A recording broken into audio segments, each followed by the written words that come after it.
the division of labor in society was the first classic, I think, book written by Emil Durkheim. We see that he traced the development of the modern relationship between individuals and society.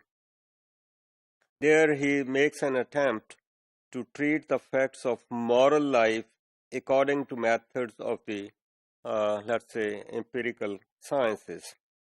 We see that Durkheim had a feeling that there was a general kind of feeling, not from the side of the Durkheim, general feeling that there was a moral crisis at that time.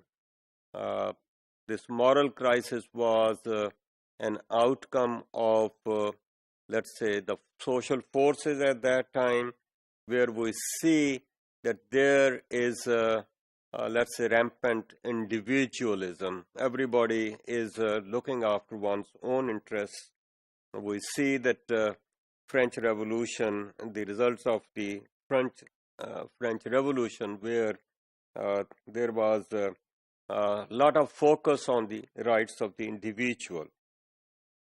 So attack on traditional authority and religious belief was there.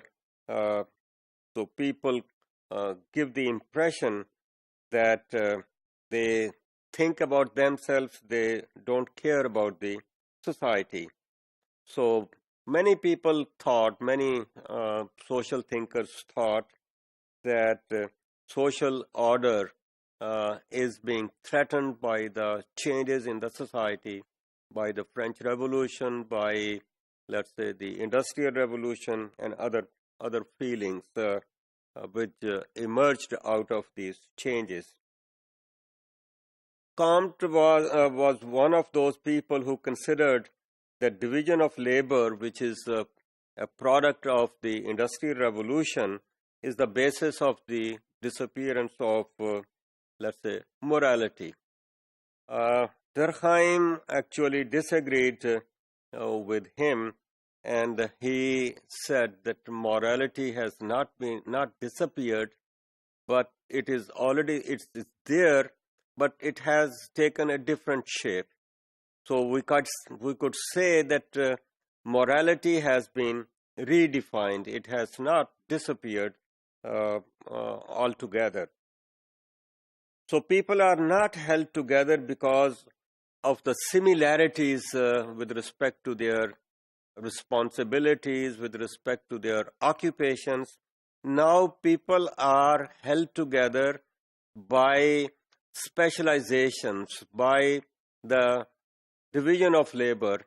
And because of this division of labor, there is a lot of interdependence.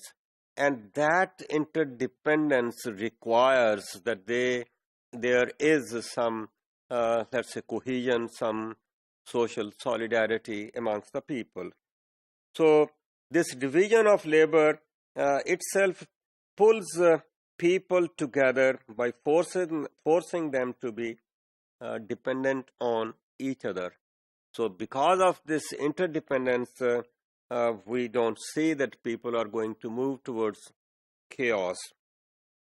So in his opinion, this division of labor creates social cohesiveness, social unity, or social solidarity.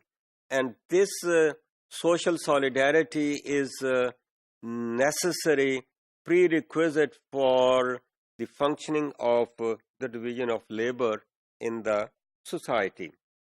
So it does not lead to the evaporation of the social solidarity, but social solidarity is there.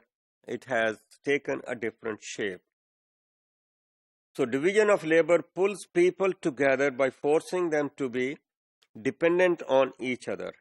And since they are dependent on each other, but they can never think of, let's say, chaos in the society. They would be looking for orderly arrangement in the society, some order in the society. So the moral effect that it produces and its true function is to create let's say, a feeling of social solidarity amongst the individuals.